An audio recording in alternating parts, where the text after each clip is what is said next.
Hey guys, Mary Camarata here. I'm back. I was listening to that same podcast.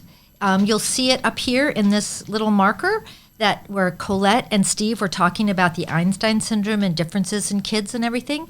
And I have this one last little thing I want to add, and that is they talked a little bit about how these bright Einstein late talking children, of which, the instance is very rare, but even kids that are more visually and analytically oriented, but maybe aren't Einstein kids, that we have to adjust for them in school. And I just wanted to say, you know what? Like Colette and Steve were talking about, their interests may not always coincide with their peers, and they will tend to gravitate towards smaller circles of friends who share their like interests. They're going to seek out kids who have their like interests. And you know what? That child may not exist in their kindergarten class or their first grade class, depending on what those interests are. But when you communicate with your late talker, guess what? They're going to like school. They're going to perceive their classmates as their friends, even though when you're watching that interaction, or maybe other people are observing that interaction, maybe the teacher, maybe the aide, that they might worry that they're not engaged in all this dramatic play and doing, I'll be the elephant and, you be the tiger. It doesn't mean that they're not involved with their classmates or enjoying their social experience of school. Basically, their interests are going to diverge for a little while, and they're going to seek out smaller groups of children who share their like interests. They're happy, they're enjoying school, and they perceive themselves as social and their friends as liking them. And actually, late talking children are generally well liked in the classroom. So I just wanted to reassure you about that. And that's my last little exclamation on that lesson. And I'm heading out. So see you later. Bye. Hi, late talker families.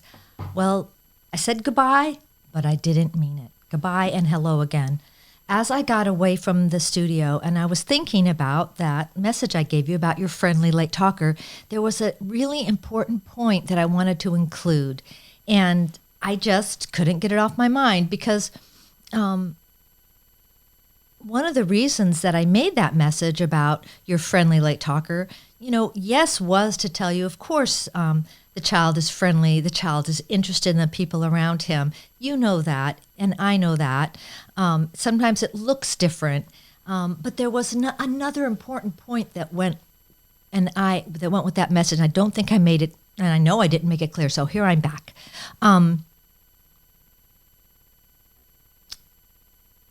Our late talkers are social. And they're interested in the people around them. But sometimes there's the way that they're social, the way that they join others doesn't look like their same age peers at that same time.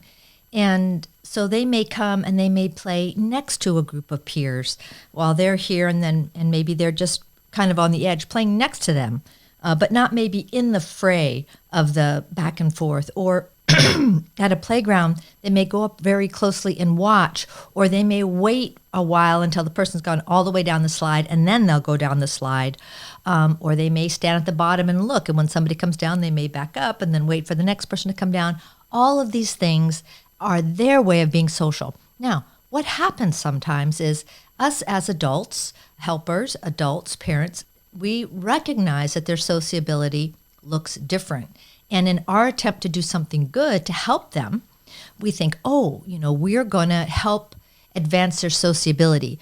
And that's fine, but there's an advised way and a non-advised way, right? So what we might do is when we see a child playing right maybe next to a group with their magnet tiles or something, we might come up to the little late talker and say, little Warren or little Winona, whatever the late talker is, oh my goodness. Look at those magnet tiles. Joey, would you like to play with Winona? She has some nice magnet tiles here. Or we might say to the late talker, wow, you have magnet tiles and Jimmy has magnet tiles. Here, do you want to share with Jimmy?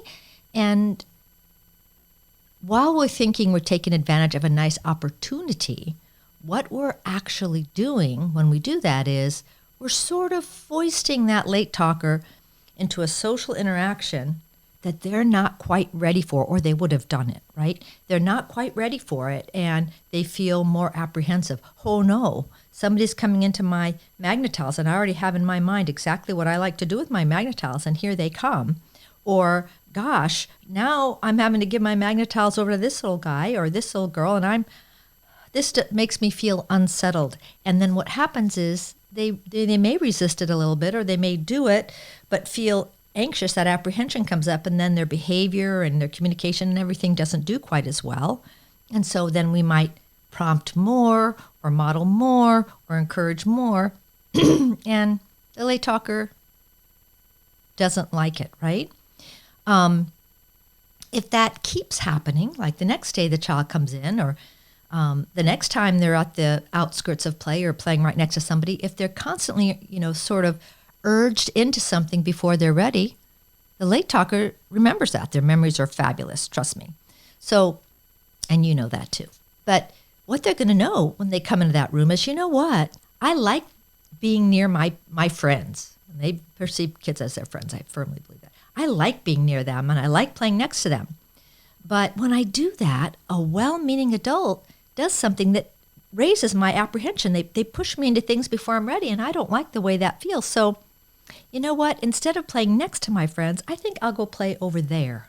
Because when I play over there, that urging into things that I'm not ready for happens a lot less often. So that's what I'll do. So what you see is our well-meant intentions actually resulted in the child looking less social and going somewhere away from their peers. Because in our well-meaning attempt to make the late talker's sociability look like everybody else's at the same age, we urge them into something a little too soon.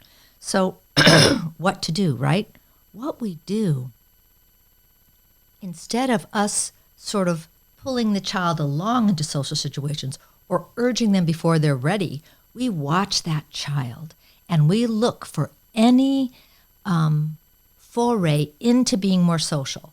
Anything they do that moves towards engaging the group more, we reward with something that the child thinks is fun. A high five, or a thumbs up, or giving them more pieces or something like that. Anything the child does that moves towards the behavior we want, we reward. It's called increasing a behavior by rewarding the child's own attempts towards it. There's some other things we can do, right? If he's doing something really cool, we might make sure that the other kids around him have some very enticing pieces, things like that. But what the key point of this is we're not going to pull the child along. We're going to watch the child. We're going to, in a case of a classroom or therapy situation, or even we're going to arrange the toys and have that be appropriate so that things are engaging. And we're going to keep an eye on that child, and we are going to reinforce or reward any moves, any attempts that child makes towards being more and more and more social. And you know what? They will be more social. And I say they're social now, but in more of a way that common environments are used to. Their behavior is going to look more and more social as they get older. It's going to be on their timeline.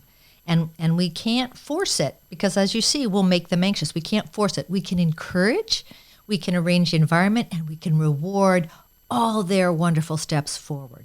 And what you'll see is that the vast majority of late talkers, not all, because there's always the ends of the group of people, but the vast majority of kids are going to become, our late talking kids are going to become more and more social, and they're going to look, you're actually going to notice this a lot more towards, say, end of second grade, third grade, where they're getting really brave and they're going to, get into the foursquare.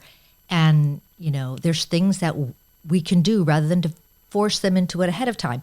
Maybe we see on the playground that they are watching those kids, do the ball back and forth in two square or four square. And you can see the teacher says, boy, he's watching it every day, or she's standing there every day, or they kind of come to the line, but they'll never get in. You know what? Maybe they'll play Foursquare with you at home. Maybe that would be fun for them because that's not quite so uncertain. And there's a lot of trust and familiarity, so that if we make sure they know how to play the game, maybe that will help them be more brave to go into what they always wanted to go into anyway, right? So do you see the difference? And one is rewarding their attempts forward. That's what we want to do. We don't want to pull them along before they're ready, create anxiety, which then makes them want to avoid the situation for even longer periods of time. It's going to take them longer to look social in the way everybody else is used to. So that was the one little message I just couldn't let get out of my mind today. And I wanted to come back and put that add on, because the reason I even made that message in the first place was our late talker kids are social. It doesn't look like everybody else's sociability, and nobody wants to inadvertently increase the apprehension in our late talkers, even though it's well meant. Rather, let's respect them for who they are. Let's arrange the environment to really help them. And then when they take steps into that direction that they're called to anyway, we're going to reward it, and we're going to make it be, they're just going to think, you know what, really great things happen when I am around my friends. Really good things happen when I make little steps towards my friends. And that's the way to do it. All right. I think I can actually end this message now. Thanks for bearing with me. I didn't even turn off the lights. You can see I didn't even need my flashlight this time, but now I will as I sneak out of this studio. And nobody's here. I don't think anybody's even in the building right now. So I guess I better go too. All right. Till next time, late talkers, have a great day ahead. Bye.